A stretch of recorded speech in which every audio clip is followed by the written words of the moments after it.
आज हम स्टार्ट करने वाले हैं सीजन 1 डीमन स्लेयर्स की episode 1। Demon slayers is one of the favourite anime for me. Season 1 का टोटल 26 एपिसोड है। हम हर एपिसोड को डिटेल में एक्सप्लेन करेंगे, तो स्टार्ट करते हैं एपिसोड 1 जिसका नाम है क्रूएलिटी।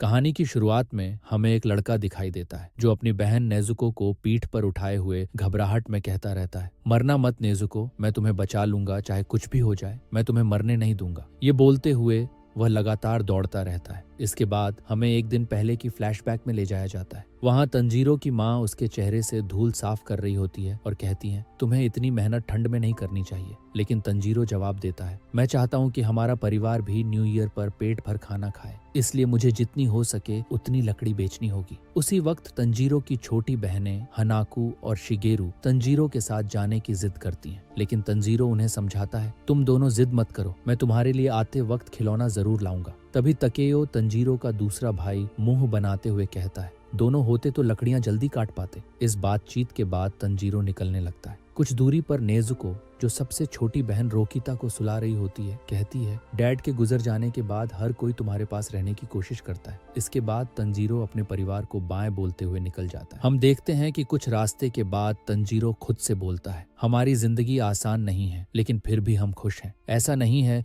कि जिंदगी में हमेशा बर्फ रहती है या धूप, हर पल जिंदगी बदलती रहती है, और जब खुशी चली जाती है तब हमेशा खून की गंध रह जाती है। टाउन में पहुंचने के बाद हर कोई उससे लकड़ी खरीदने आता है। तभी एक आदमी रोते हुए तंजीरो को एक टूटी हुई प्लेट दिखाकर कहता है, प्लीज इसे सूंघ कर बताओ, ये प्लेट किसने तोड़ी है। तंजीरो सूंघ कर बताता है कि इसे किसी बिल्ली ने तोड़ा है, और हमें यह पता चलता है कि तंजीरो की सूंघने की शक्ति कमाल की है। घर लौटते वक्त अंधेरा हो चुका होता है, लेकिन तंजीरो खुश था कि उसकी सारी लकड़ी बिक गई थी। तभी एक बूढ़ा आदमी तंजीरो को बुलाकर कहता है, इतनी अंधेरी में घर लौटने की कोई जरूरत नहीं है, आज रात तुम्हें यहाँ रुक जाना चाहिए। लेकिन तंजीरो जवाब देता है, नहीं, सब कुछ ठीक है, मुझे कोई भी बुरी गंध नहीं आ रही है। बूढ़ा आदमी कहता है, जिद मत करो और जल्दी अंदर आ जाओ, इससे पहले कि डेमन आ जाए। तंजीरो बूढ़े आदमी की बात मानकर अंदर चला जाता है। खाने के बाद तंजीरो पूछता है, डेमन कैसे दिखते हैं। जवाब में बूढ़ा आदमी कहता है, इंसानों को खाने वाले डेमन रात को निकलते हैं,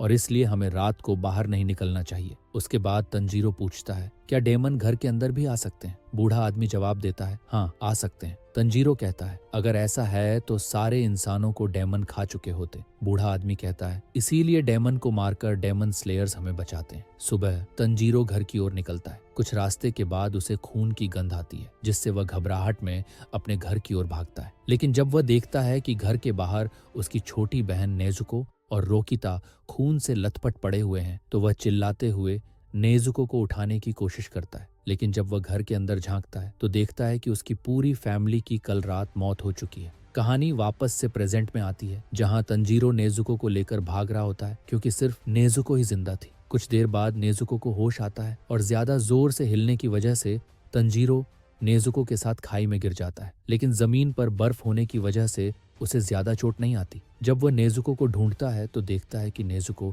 एक पेड़ के पास खड़ी थी, लेकिन तुरंत बाद नेजुको तंजीरो पर हमला कर देती है। तंजीरो देखता है कि नेजुको एक डेमन बन चुकी है, और धीरे धीरे नेजुको की ताकत और आकार बढ़ने लगते हैं। तंजीरो नेजुको को कंट्रोल नहीं कर पाता और रोते हुए सोचता है, काश कल रात मैं तुम्हारे पास होता तो ऐसा नहीं होता। लेकिन हम देखते हैं कि नेजुको की आंखों से भी आंसू निकल रहे होते हैं। इसका मतलब वह अभी भी अपने भाई को पहचान रही थी। तभी कोई पीछे से नेजुको पर हमला करता है, लेकिन नेजुको उस हमले से बच जाती है, और वह एक डेमन स्लेयर था। डेमन स्लेयर तंजीरो से पूछता है, तुम एक डेमन को बचाने की कोशिश क्यों कर रहे हो। तंजीरो जवाब देता है, नेजुको मेरी बहन है। डेमन स्लेयर कहता है, इसे तुम अपनी बहन कहते हो। यह कहकर डेमन स्लेयर नेजुको को तंजीरो से छीन लेता है और कहता है, क्योंकि तुम्हारी बहन एक डेमन है तो मुझे इसे मारना होगा। लेकिन तंजीरो रोते हुए कहता है, नेजुको डेमन नहीं थी, यह सब दूसरे डेमन ने किया है। नेजुको ने किसी भी इंसान को नुकसान नहीं पहुंचाया, और मैं नेजुको को ठीक कर दूंगा। डेमन स्लेयर कहता है, कोई भी डेमन वापस इंसान नहीं बन सकता, और तलवार को नेजुको की गर्दन की ओर ले जाती है। ये देखकर तंजीरो घुटनों पर आकर रोने लगता है, जैसे उसके अंदर जान ही नहीं बची है कुछ बोलने के लिए।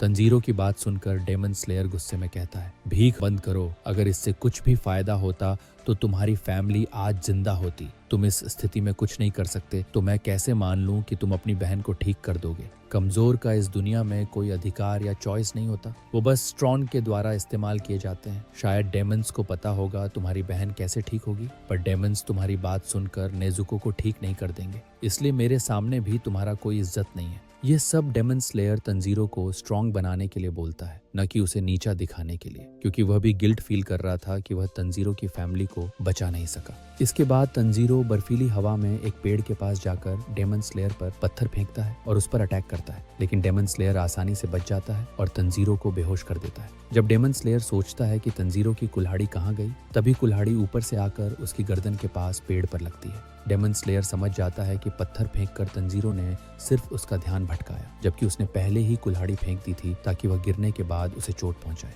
तभी नेजुको डेमन स्लेयर को धक्का देकर तंजीरो की तरफ भागती है, लेकिन मारने के बजाय नेजुको उसे प्रोटेक्ट करने लगती है। ये देखकर डेमन स्लेयर शॉक हो जाता है, क्योंकि डेमन भूख लगने पर किसी को भी मार सकते हैं, चाहे वो उनकी फैमिली ही क्यों ना हो, और अब नेजुको को भी भूख लग रही होगी। ये सब सोचते हुए डेमन स्लेयर नेजुको को बस बेहोश कर देता है। जब तंजीरो को होश आता है, डेमन स्लेयर उससे कहता है, मेरा नाम गियू टोमियोका है, तुम्हें एक जगह बताता हूँ, वहां जाकर एक बूढ़े आदमी से मिलना और कहना कि मैंने तुम्हें भेजा है। मुझे लगता है कि वह तुम्हारी मदद कर सकते हैं और अपनी बहन को सनलाइट से दूर रखना। यह कहकर गियू वहां से चला जाता है। कुछ देर बाद तंजीरो अपनी फैमिली को हमेशा के लिए अलविदा कहता है और नेजुको को लेकर वहां से निकल जाता है, और एपिसोड यहीं खत्म होता है। और इस एपिसोड का यही एंड होता है। क्या तंजीरो उस बूढ़े आदमी से मिल पाएगा, और क्या वह नेजुको को वापस इंसान बना पाएगा? यह सब हमें अगले एपिसोड में पता चलेगा। अगर आपको इसका सेकंड एपिसोड चाहिए तो कमेंट करना।